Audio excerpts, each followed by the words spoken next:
هذه البطولة كان بالإمكان أفضل مما كان، ولكن أنت اليوم أمام منتخب صلب، أمام منتخب قوي جدا.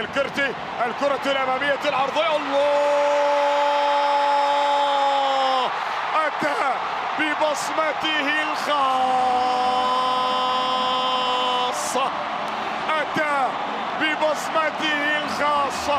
يجب أن يوقع وإلا لن يكون عبد الرزاق حمد الله، لن يكون عبد الرزاق حمد الله. أتى بالبصمة هنا، خير بديل، عمل الأساس وسجل الثالث. عمر الذهب،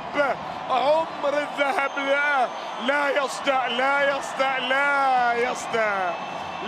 يصدع هذه اللقطة.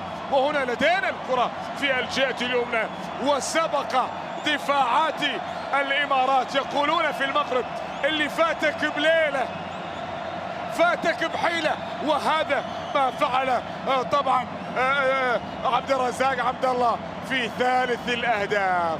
بهذا انتهت رواية النصف النهائي الأول، والمغرب في المباراة النهائية سيلعب طبعا المنتخب الإماراتي على المركز الثالث والرابع. وطارق السكتيوي بطاقة صفراء بلا شك.